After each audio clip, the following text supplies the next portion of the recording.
विघ्नहर्ता श्री गणेश, श्री गणेश, श्री गणेश। सर्वथा अद्भुत है माता अरुंधति और सर्वथा अद्भुत है उनके पावन व्यक्तित्व का प्रभाव। हाँ पुत्र, जिस महानता का अनुभव और अनुपम दिव्यता का आभास तुम्हें देवी अरुंधति के साथ हुआ, वैसा ही देवी सुमति के दर्शन पाकर होगा, क्योंकि उनका पति प्रेम अनुपम है और उनकी धर्म निष्ठा और दृढ़ संकल्प भी अतुलनीय है। माता सुमति ने तो अपने पति के प्राणों की रक्षा के लिए वो किया जो और किसी ने नहीं किया। अपने पतिव्रत धर्म की शक्ति से उन्होंने स्वयं समय चक्र को थाम लिया, सूर्य देव को उदित होने से ही रोक दिया। समय चक्र को रोक दिया? किंतु क्या कारण था जो उन्हें ऐसा करना पड़ा? उन्होंने अनेकों कष्टों का सामना करते हुए प्रेम, त्याग और समर्पण का ऐसा उदाहरण स्थापित किया जो अनूठा ही नहीं अपितु अविश्वसनीय है। जब देवी अनुसुईया के आश्रम में पहुँचे, श्री राम और देवी सीता देवी सुमति की कथा सुनी, तब वो भी अत्यंत भावुक हो उठे थे। माँ, ऐसी कौन सी पीड़ा थी उन्हें? जिन पति के प्रति उन्होंने अपना जीवन समर्पित किया था, वही उनके कष्ट का कारण भी थे। देवी सुमति का विवाह उग्रश्रवस से हुआ था, जो बहुत रूपवान थे और बहुत समृद्ध भी। किंतु उग्रश्रवस बाहर से जितने दिव्य थे, अंतर से उतने ही मलिन थे।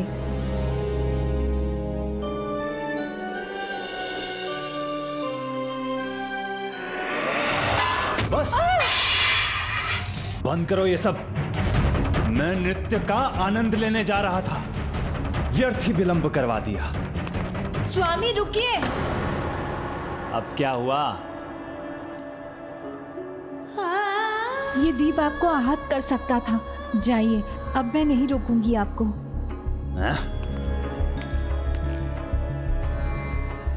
उग्रश्रवस जितने समृद्ध थे, उतने ही विकारों से ग्रस्त भी थे। इसी प्रकार अपनी पत्नी के अवहेलना कर रात्रि होते ही तैयार होकर नृत्यांगनाओं के पास जाते थे और भोर में ही मदिरा के प्रभाव में मदहोश होकर घर लौटते थे। स्वामी, स्वामी, स्वामी संभालिए। स्वामी विश्राम कीजिए।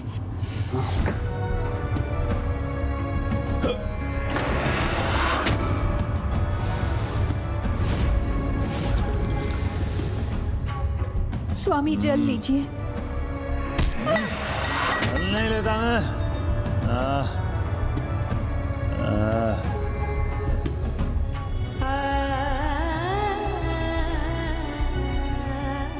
उनके पति उग्रश्रवस ना उनका सम्मान कर रहे थे, ना उन्हें अपनी पत्नी की कोई चिंता थी। फिर भी वो अपने पति की ऐसी सेवा क्यों कर रही थी? क्योंकि माँ, ऐसा मनुष्य तो पाप का भागी होता है, सेवा का नहीं।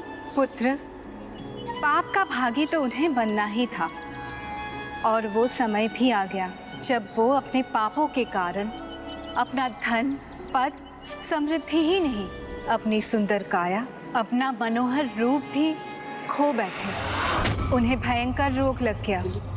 किंतु दुख की बात तो ये थी कि अपने पति के पापों का फल देवी सुमति को भी भोगना पड़ रहा था। स्वामी, स्वामी आराम से।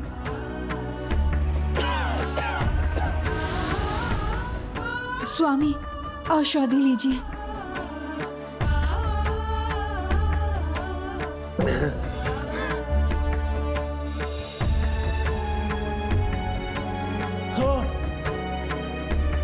स्वामी धैर्य रखिए।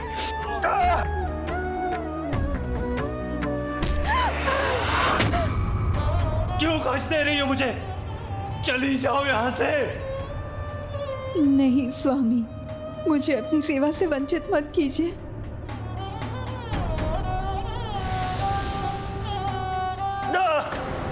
बस बंद करो अपना ये सॉन्ग। स्वामी, बीमारी ने आपको तन से ही नहीं मन से भी दुर्बल कर दिया है। मैं आपके लिए भोजन लाती हूँ।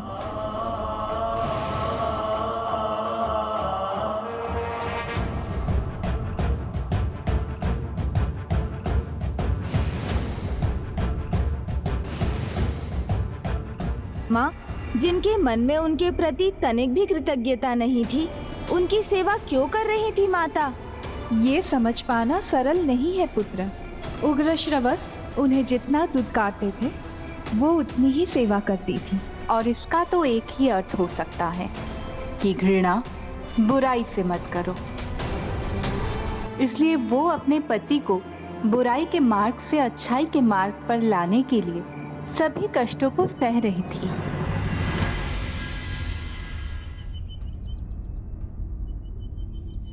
अपने शब्दों से, अपने व्यवहार से मैं बार बार तुम्हें आहत करता हूं। मैं तुम्हारे योग्य तो क्या, अपने योग्य भी नहीं।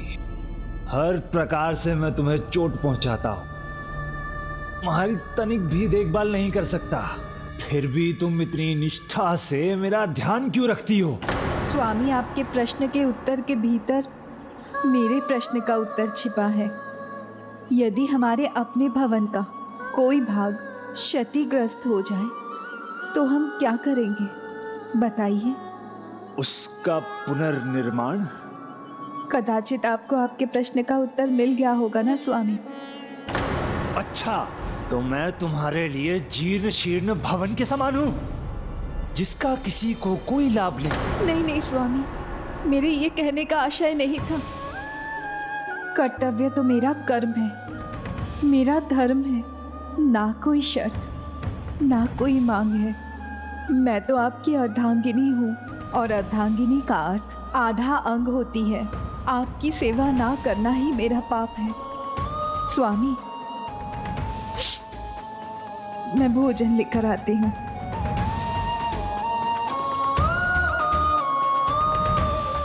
अच्छा, तो धर्म, कर्म और पाप यही है तुम्हारी सेवा के कारण। ना स्नेह है, ना निष्ठा है।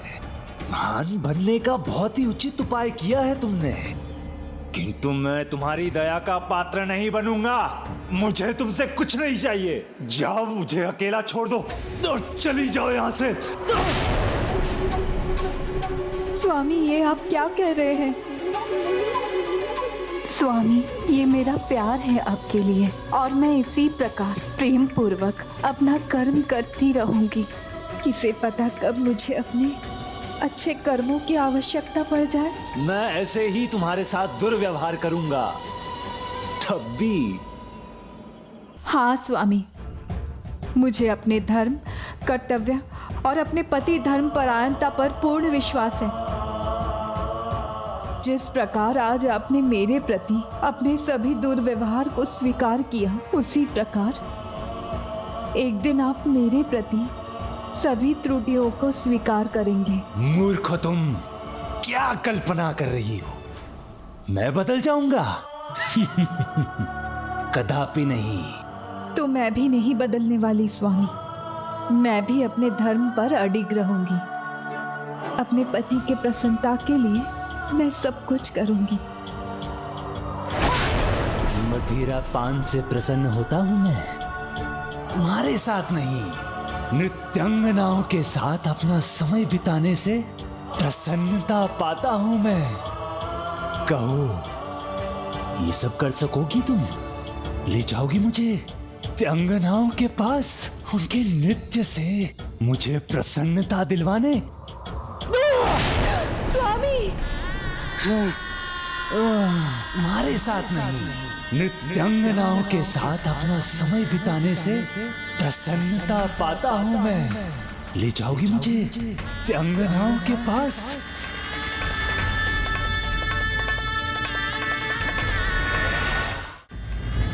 अब बोल नहीं फूट रहे तुम्हारे मुख से। मेरी प्रसन्नता किसमें है ज्ञात हो गया ना तुम्हें? तो करोगी ना मेरी प्रसन्नता का उपाय? मुझे ज्ञात था तुम ऐसा कदापि नहीं कर सकती। तो त्याग की देवी बनने का स्वांग करना छोड़ दो।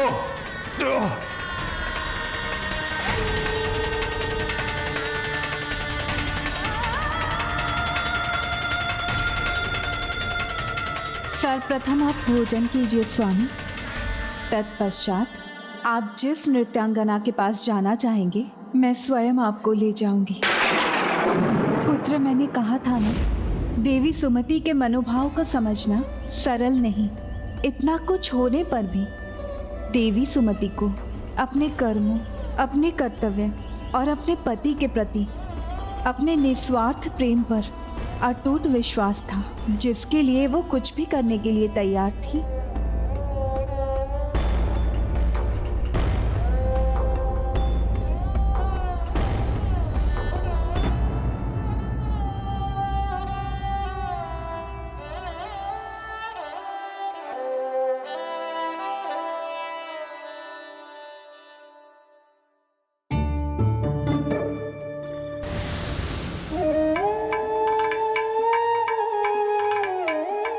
विश्वास नहीं होता। क्या ये सत्य है? तुम ही हो जो मुझे तैयार कर रही हो?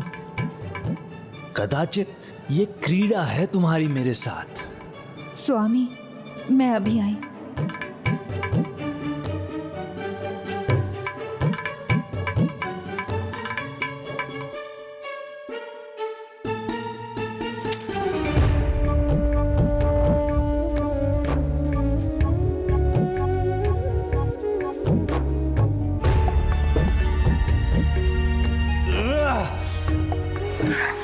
स्वामी,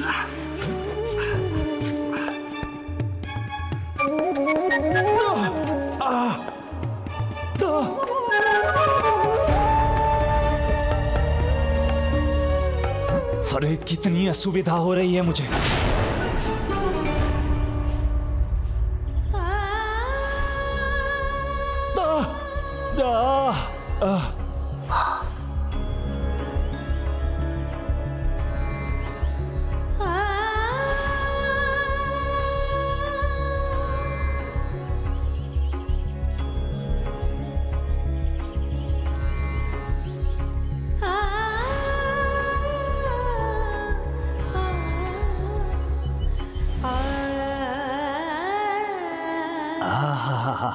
ओह, स्वप्न नहीं सत्य है ये तो। तुम वास्तव में मुझे उन अप्सराओं समान नृत्यांगनाओं के पास ले जा रही हो, वही नृत्यशाला जहां मैं जाया करता था। हाँ स्वामी, मैं भी तो देखूं आपको अधिक प्रसन्नता कहाँ प्राप्त होती है, मेरी सेवा में या उसके नृत्य में।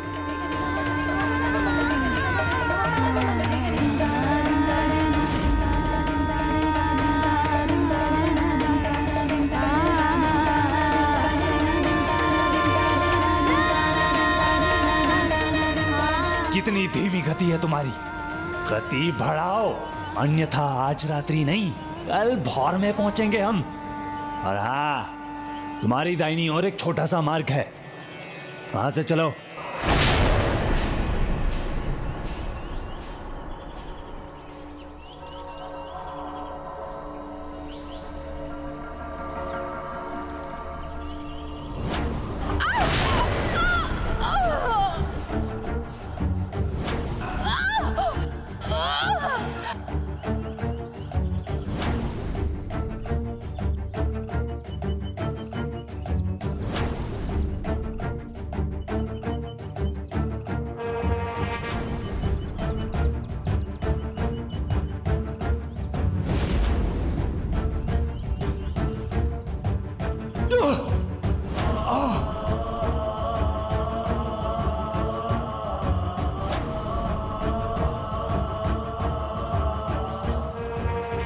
मैंने कहा अपनी गति बढ़ाओ। अरे वहां नृत्य आरंभ होता ही होगा।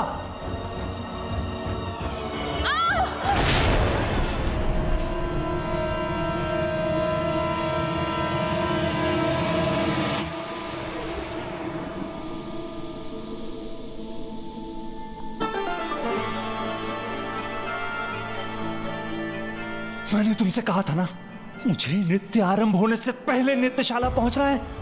तुमने इतना विलंब कर दिया, नृत्य आरंभ भी हो गया है। खड़ी खड़ी क्या देख रही हो? अरे भीतर जाने में मेरी सहायता करो।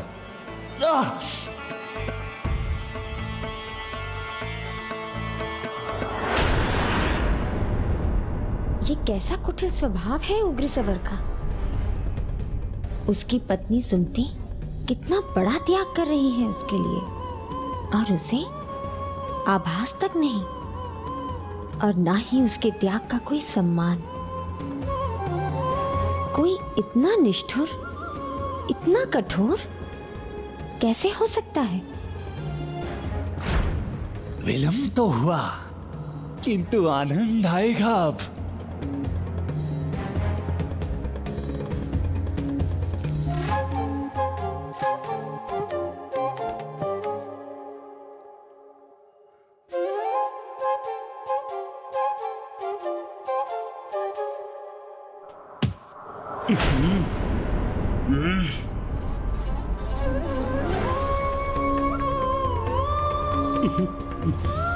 अद्भुत, अद्भुत सुंदरी, अद्भुत सुंदरी, अति सुंदर।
इस रात्रि का अंधकार कभी तो छटेगा। अद्भुत सुंदरी, अद्भुत।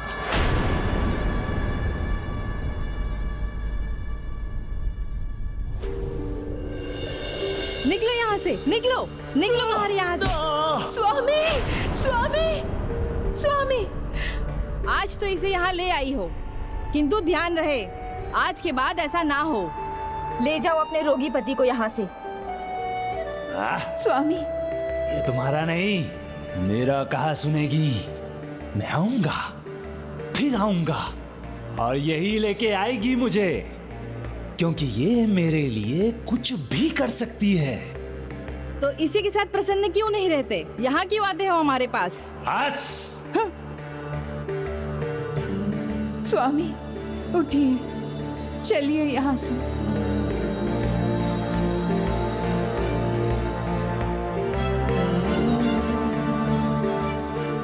स्वामी, स्वामी बैठिए। स्वामी,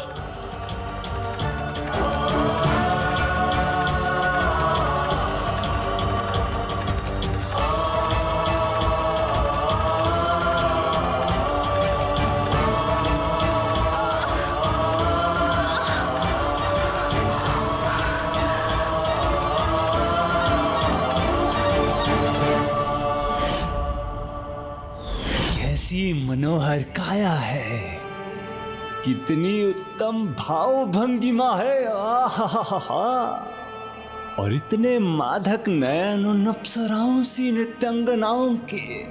आनंद आ गया, तृप्त हो गया मैं। हा।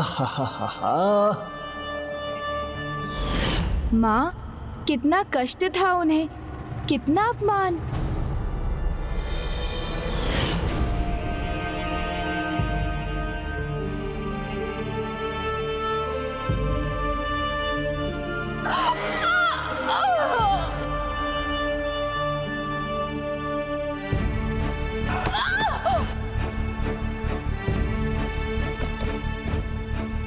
अभी लौटने का समय नहीं हुआ है। नृत्य अभी कहाँ समाप्त हुआ। मुझे लौटना है। मुझे वापस नृत्यशाला ले चलो। वहीं लौटना है मुझे। चलो, मैंने कहा ना, मुझे नृत्यशाला लौटना है। चलो, पीछे मुड़ो, पीछे मुड़ो। स्वामी, सूर्योदय होने वाला है। नृत्य कब का समाप्त हो चुका है। आप चिंता मत कीजिए, मैं कल संध्या में फिर आपको वहाँ ले चलूंगी। कल नहीं, आज। मुझे अभी वहां ले चलो। मुझे वहीं लौटना है।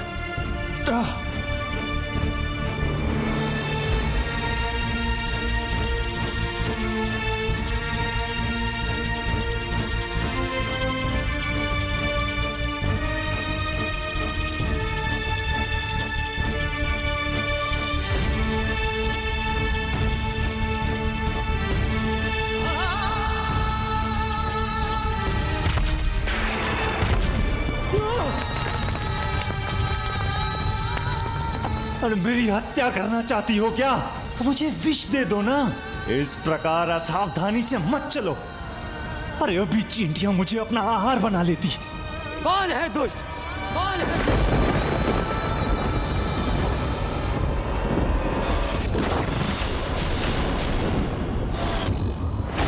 जिसने मेरा ऋषि मानधव का तप भंग करने का दुस्साहस किया है।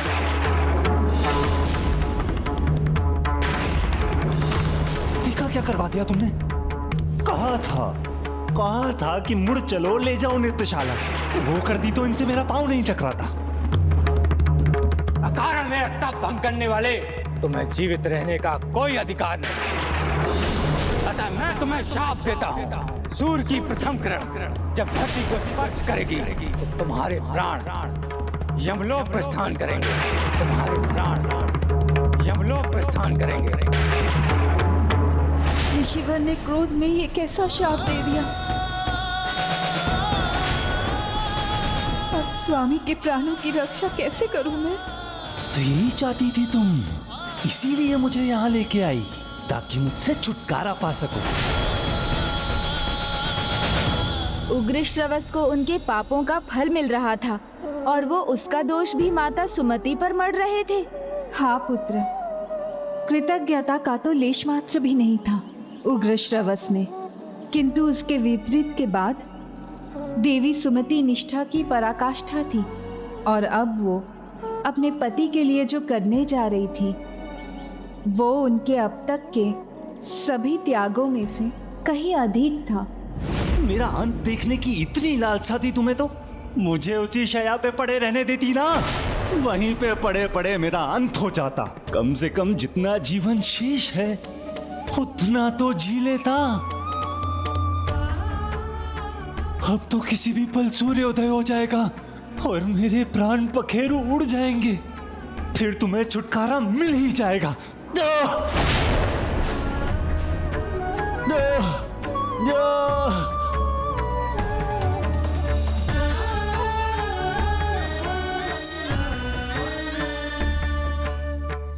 क्षमा ऋषिवर, क्षमा।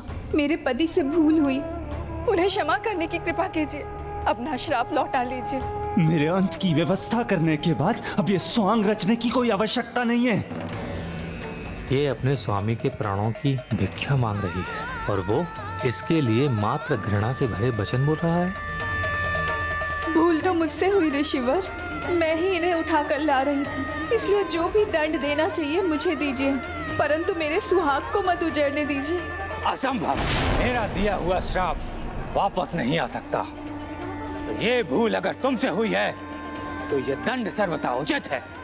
एक विवाहिता के लिए इससे बड़ा दंड और क्या हो सकता है। ये शाप नहीं, वरदान है इनके लिए। ऋषिवर, आप कोई भी और दंड दे देंगे मैं सह लूंगी, किंतु इस श्राप को लौटा लीजिए। योद्धा के धनुष से निकला हुआ बाण, ऋषि मुख से निकला हुआ शाप कभी वापस नहीं आ सकते। वैसे भी ऐसे पति का क्या लाभ जिसे अपनी पत्नी के प्रति ना तो कोई सम्मान है ना स्नेह।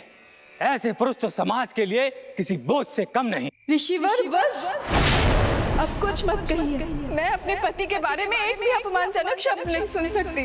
तो फिर उचित है, मेरा श्राप काट्य है। जैसे ही सूर्योदय होगा तुम्हारे पति का अंत हो जाएगा। तुम्हारे पति का अंत हो जाएगा।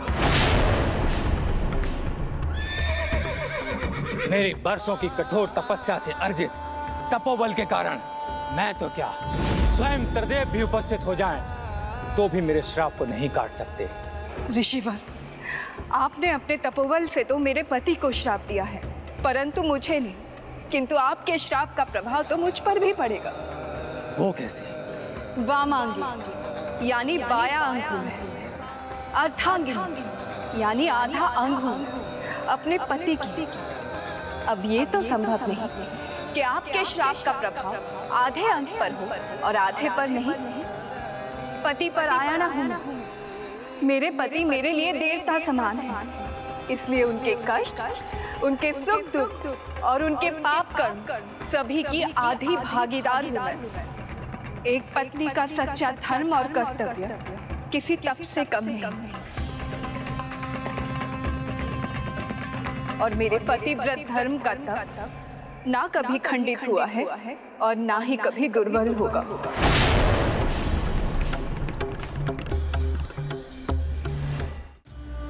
मैं सुमति अपने पति के प्रति कर्तव्य परायणता के तपोबल को आधार बनाकर सूर्य देव से ये प्रार्थना करती हूँ, मेरे पति के प्राणों की रक्षा के लिए आज उदित ही ना हो। हे सूर्य देव, मेरी पुकार सुनिए। इस पति धर्म परायणा स्त्री के पति धर्म की सौगंध है आपको।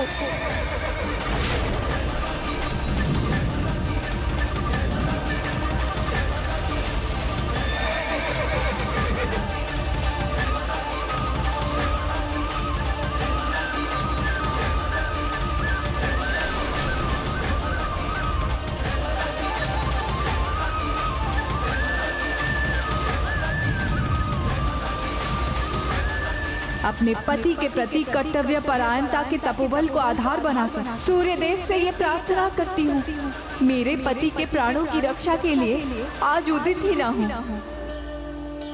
अपने पति के साथ रहकर उनके प्रति अपना धर्म निभाकर मैं भविष्य के लिए अच्छे कर्म तो एकत्रित कर सकूंगी। क्या पता कब मुझे उनकी आवश्यकता पड़ जाए। विश्वास नहीं होता, मेरा श्राप अधूरा कैसे रह सकता है। मुझे दृष्टि रखनी होगी।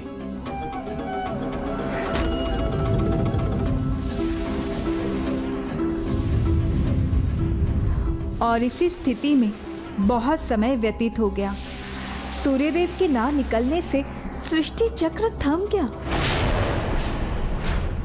तपोबल के शक्ति के आगे सब विवश हो जाते हैं। अब एक विचित्र स्थिति उत्पन्न हो गई। एक और ऋषिवर के शब्द थे और दूसरी ओर देवी सुमति की सौगंध। सूर्योदय के समय सूर्यदेव आकाश में प्रकट नहीं हुए। सृष्टि का समस्त क्रियाकलाप थम गया और मात्र सूर्यदेव ही नहीं, संपूर्ण सृष्टि थम गई।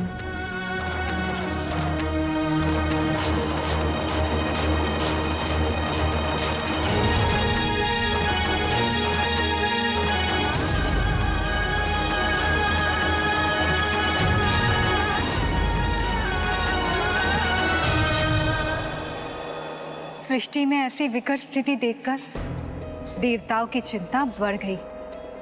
वो सृष्टि को इस प्रकार शिथिल पड़ते हुए ऐसी अंधकारमयी शीतलता को देख अत्यंत विचलित हुए। तब देवराज इंद्र ने ये निर्णय लिया कि वो स्वयं देवी सुमति के पास जाकर उनसे अपने वचन लौटाने की विनती करेंगे। हे देवी सुमति, मैं देवराज इंद्र करबद्ध होकर आपके द्वार पर खड़ा हूं। कृपया बाहर आइए और मुझे दर्शन देने की कृपा कीजिए।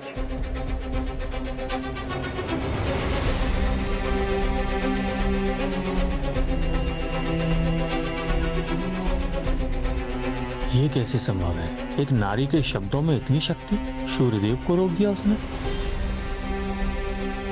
आप विश्राम कीजिए स्वामी। मैं हूं ना स्वामी, आपको कुछ नहीं होगा, आप निश्चिंत रहिए। सुमति, अब क्या होगा? मैं जीवित रहना चाहता हूँ, मैं जीवन की कामना रखता हूँ।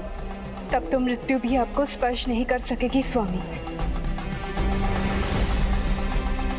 हे देवी, मैं देवराज स्वयं आपके द्वार पर आया हूं। कृपया बाहर आई और मेरी विनती सुनिए। आप तनिक भी चिंता मत कीजिए स्वामी, मैं आपको इस अवस्था में छोड़कर कहीं नहीं जाऊंगी।